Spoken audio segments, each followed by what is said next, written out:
Welcome to another amazing episode of Personal Development Junkies. I am Ryan S. Harvey the Great. And I am Warren Styles Harvey. And before we get started on our topic for today, I just want to show love again. This is like what, the second episode? What you that you had some dope things happening. Yeah. So for those that don't know, my little brother was picked to be, what would you call it? Just an artist. An artist director of a particular piece, a Black Lives Matter mural. For those that are in Kansas City, it is on 63rd and Troost, right across in the street. Right.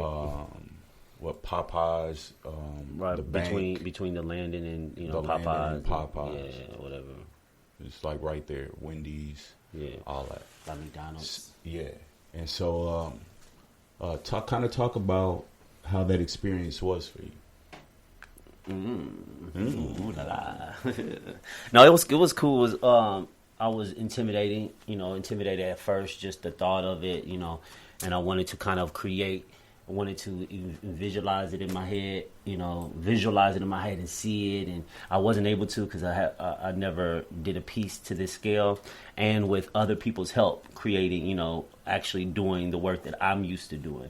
So it was a little, uncomfortable, but in the moment of it was a different experience, and everybody was working together.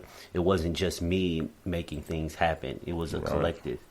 And since it was a collective, it just made it doable. You know what I mean? It made it work. When you have a large project, but and you need multiple people working together, is crucial. And because we worked together and we made it happen, even when things came that wasn't planned, we made it happen.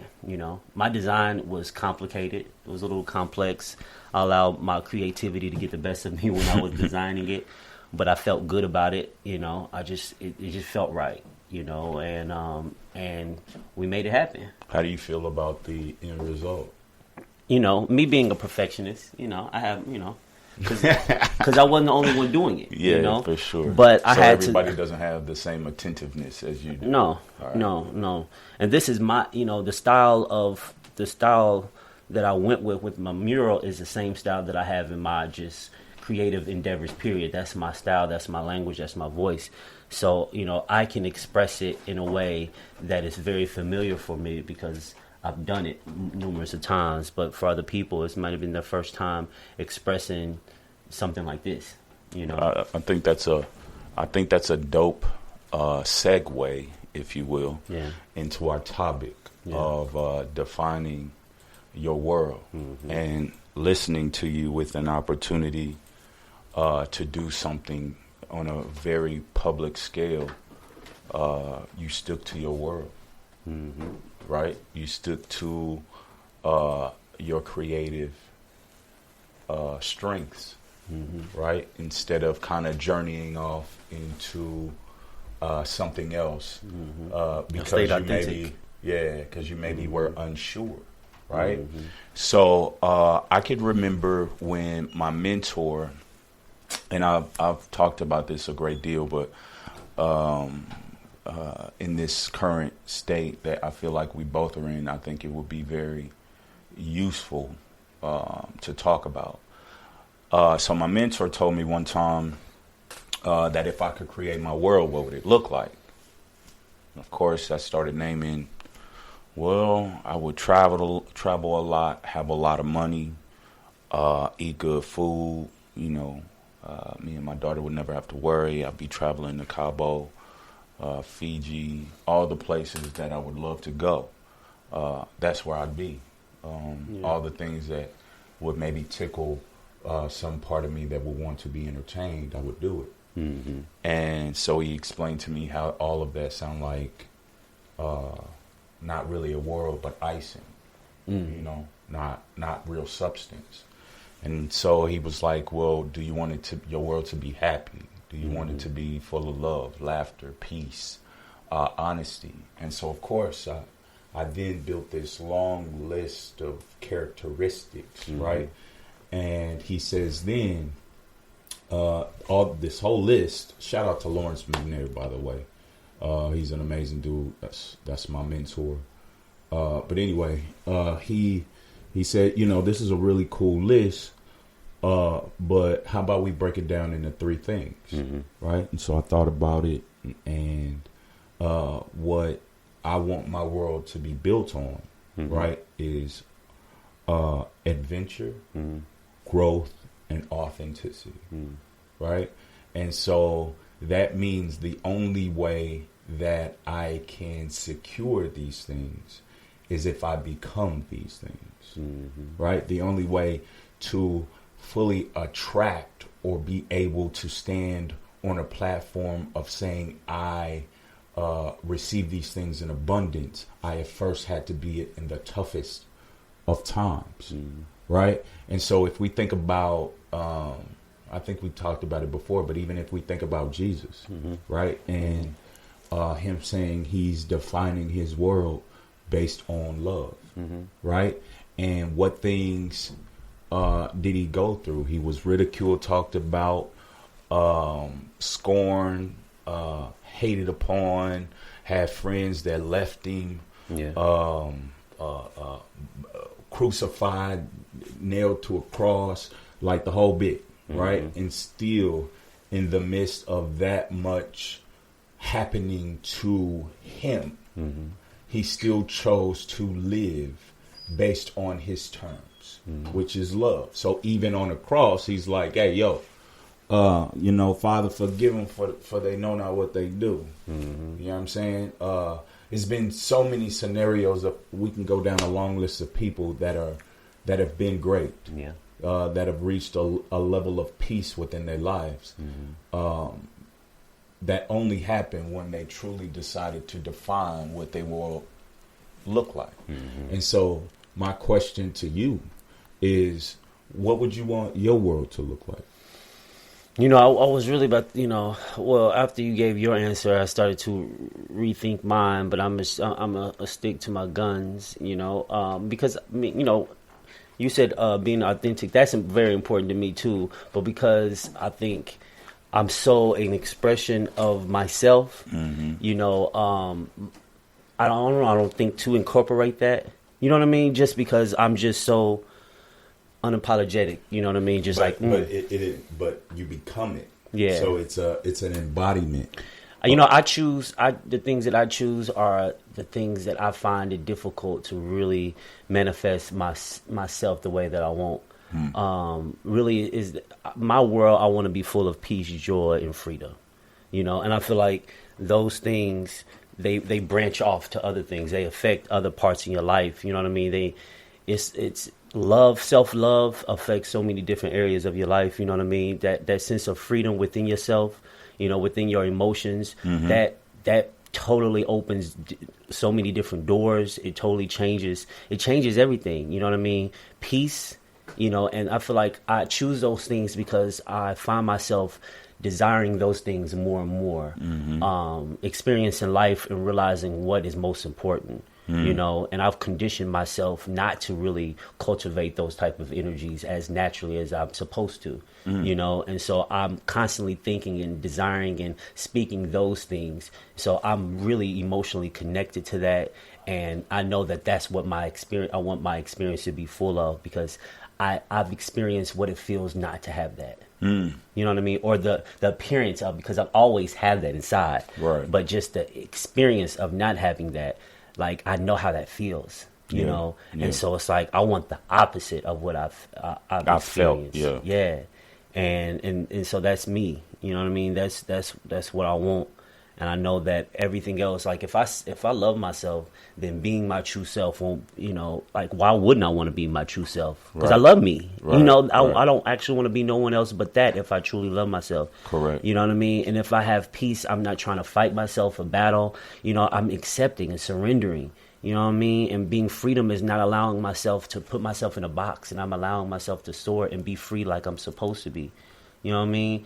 But I've realized, when did you realize that it's really important that you creating a world in your head is important? Like, like that has power. Because Right. a lot of times we don't know that what we put in our heads, what we think about, what we allow ourselves to see is actually creating a world that we actually live in. Correct. You know what I mean? We don't know that, so we don't think about what we're thinking about for the most part. We just let it come as if it's, you know, it has no power. Like it doesn't determine, it doesn't create the pathway that you physically take. You know what I mean? And I've learned that it's important. When did you realize and when did you start deciding what your word is going to be? I started realizing it after the situation happened in LA when I was out there for a while. And I didn't define my world, right? And I went out to LA so excited to dance. You know what I mean? Because I felt like I knew what I was doing. You know, in the sense of being able to speak, having the energy, and all of that, right? Yeah. And so that part of me also that wanted to define my world was also already attached to adventure. You know what I'm saying? Like I was already, you know, I've always been a person that has really been open to just trying stuff. You know what I mean? And so I went out there to try it, and for them to benefit as much as they did and then disappear, I took it hard. Like real hard. Right. Like, yeah, real hard. Like depression hard. And I realized it wasn't that they did anything to me that I didn't already allow by not defining my world. If I defined my world, I would have went in with a different type of expectation of myself and them. Or you never even would have said yes to it. Exactly. Exactly. And so not defining my world, I realized had me saying yes to a lot of things I had no business. You know what I mean? But without that happening to me, and they made quite a bit of coins. And without that happening to me, I would have no understanding of really living on your terms, me. You know, so I choose adventure because one, I like to travel. Yes, I like to experience new things, food, all that kind of stuff. But my mentor broke it down even more. He said, well, why don't you take adventures into the parts of you that you chose to neglect? That's a place you ain't never been. I'm sure they got some pretty dope things in there if you choose to go. There's some pretty dope things to eat on too if you choose to be there. You know what I mean? But just thinking about it in a totally different mindset. So then I find myself challenging myself in different ways that I never have before. That connects to my adventure in ways that I never thought of before. My growth. My adventure is totally connected to my growth. Yeah. Right? And my growth is 1000% connected to my authenticity. Right? So I need all three of those things in order for me to be fulfilled, because I know that my trajectory is, in my mind, a really big scale. Right? So even at that really big scale, I need to make the habit of authenticity no matter what. Yeah, because that's really being authentic is choosing the world that that best serves you. You know what I mean? If you're being authentic, and you're being true to yourself. Service. Yeah. For sure. And I feel like the world that you create, truly, if it's a world based off truth, then it's going to serve. You know what I mean? Like if it's based off who you truly are, I feel like God have placed things inside of us, and when we connect to those things actually automatically serve people around us if we surrender, if we say yes to it.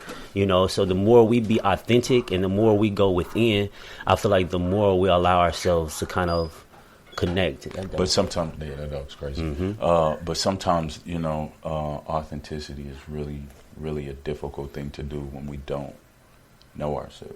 Oh, for sure. How can you be if you don't know yourself? Correct. So it like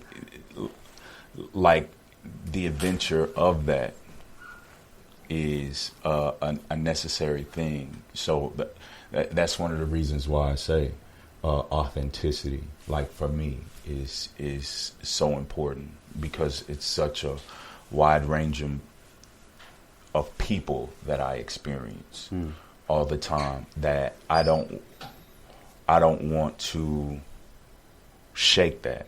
So the continuous challenge of finding truth within myself is a habit that I need within my life. You feel me?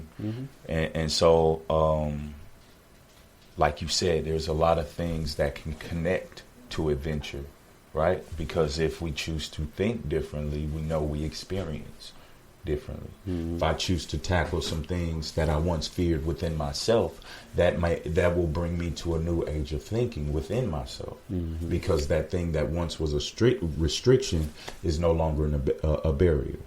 You feel me? So I totally agree with you. What kind of things do you feel like you've done in order to build that yearning or desire to stick to your guns as far as your world is concerned? Experiencing life, just life. But you kind of cut off a lot of distractions. Yeah, but at the same time, I created a lot of distractions within my own mind. You know, because in all reality, I feel like physical distractions is a reflection of your internal distractions, your mental distractions. So I can have no one around me but still be distracted. You know what I mean? So, but really, it's really about just experiencing life and just kind of being caught up in the autopilot ways of thinking and ways of moving and experiencing how it feels, living life in the box, living life in chains. You know what I mean? Living life weighed down. The more I experience that, the more I connect to the life I want. Like, I'm more passionate about the life I desire because of the life I've been experiencing. You know what I mean? So my experience of my reality is making me deeper and deeper, more connected to that world, and realizing that I want to live, but I want to live in the world that I choose consciously. Like, I want to make a choice, because I've realized that, because me experiencing thoughts and then that manifesting into my physical reality over and over again, it's realizing just how closely connected my reality is to my thoughts, you know, and how all the things I emotionally experienced came from thoughts first. It came from my mind. It came from ideas. It came from perception. And the more I actually experienced, you know, that weight in that way, it just actually made me more passionate about creating my own reality. You know what I mean? Because it's like I unconsciously created hell, you know, my own version of hell. I unconsciously created that. But the fact that I was able to do it showed me that I can create my world, and I will actually live in that world. And so to know that I can create something and then actually exist in it, like just the whole idea of creating a world in your mind and your world starts to reflect it, that's magic. Like, you know what I mean? Like, the more 1,000%. The more I was able to acknowledge that at least as being true, like for me, the more like it's like the life that you want starts to, it's like it gives you permission. You know, it starts to give you permission because you realize that it's all about inside. And if you figure out how to communicate with yourself internally, then you can actually make your outer reality a reflection of that. 1,000%. And how can you? You may be, you know, maybe messing up every time you try, but how can you not? You know, how can you accept that as a reality? Not because you experienced it necessarily, but you can put that together. How can you just feel that and not go after it? You know what I mean? Like, that's where life is realizing that you can think for yourself. You can decide the world that you live in your mind, the way that you think, how you respond, all in your head will determine everything. If I would have known that, bro. But it's a reason why we don't know it, because we had to. I feel like when the time that we don't know it and we hard on ourselves and it it just strengthens us. So we that much stronger because we didn't know it, and we had to experience ourselves to understand it. Now I feel like now we even more powerful. We have even more wisdom because we don't know just one side. You know what I mean? We know the negative side. So it's like, it's a part of me is like, man, I wish I would have known that, so I can really start creating my world at like a young age. You know, but I didn't. But just like Jim Carrey, like when he's speaking about his childhood, his upbringing, and the things that he visualized and the things that he did in his mind, and those things play a big part in what came into his life. Right. You know what I mean? And just being able to see very successful people like that speak about them creating this world in their heads and about what they saw, what they felt, what they believed in, because that is everything. Speaking of great people, they got a, if I'm not mistaken, Arthur Ashe, the black tennis player. They got a story about him before every match. He would literally visualize winning the match. There were times while I've been playing baseball and I visualized myself diving to make a catch. And the batter up at bat literally gives me exactly what I want. And it is up to me to act. And the amazing part about it is if I just move in that direction, everything else take over. I don't know the proper time to jump. I don't. Like, I don't know where the ball is going to land to gauge where my arm needs to be. It is all reaction and desire, right? And when the ball comes and it lands in a position, as soon as it lands there, my spirit literally says, that was your ball to catch. You didn't act on it. What you asked for, defined on your world, you got it. But there's still a necessary action that we still must take in order to truly experience what we say we want our world to be. Trusted action. Trusted action. Yeah. So before we get out of here, what are some things that you have done to kind of master and hone in on your world for other people to kind of start? Think, and be aware. Like, just I pay attention to myself. You know, pay attention to what's happening inside my mind and my emotions. I feel like that really has all the answers within you, and your body, your mind is trying to communicate with you. And I feel like the more I experience that with awareness, the more I connect to it and the more I naturally move towards that, because that's my home. You know what I mean? In all reality, where we want to be is truly our home. It's really about surrendering, letting go, connecting our emotions and our minds more to it. And I think that's what's happening the more I experience life, you know. So it's just take time to witness it, you know, and then also take time to think about what do you want to feel and experience in life, and start to write it down. That's what I was going to say. Write down all the characteristics in your life that you feel that you either want or want to feel in your life, and make it like a top 5. After you write that whole list, then break it down to a top 5. And then after that, break it down to a top 3. The top 3 are the things you can't live without. And figure out ways to study, master, and bring those things within yourself. It will be a challenge. But this is the journey. It ain't nothing else.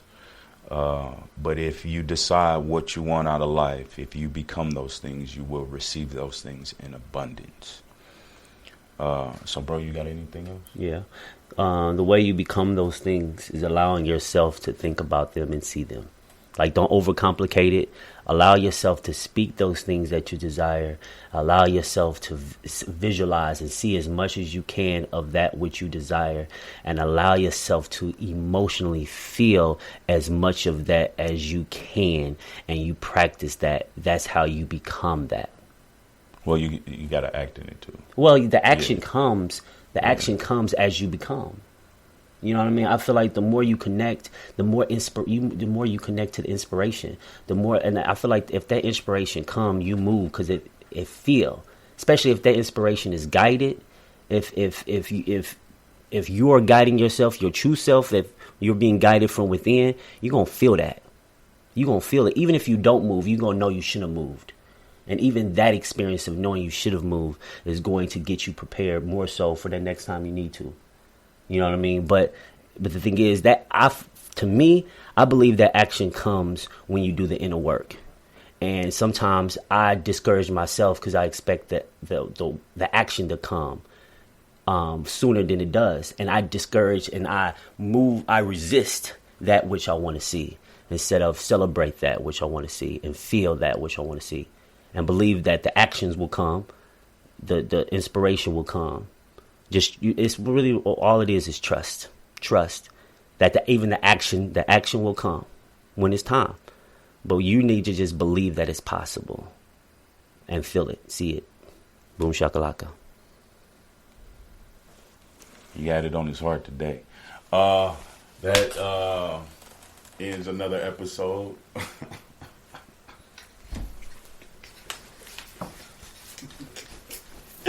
I can dig it. That's Warren Styles Harvey for those that don't know. And that's Ryan Harvey the Great, if y'all don't know that. And we are the Personal Development Junkies. Word up.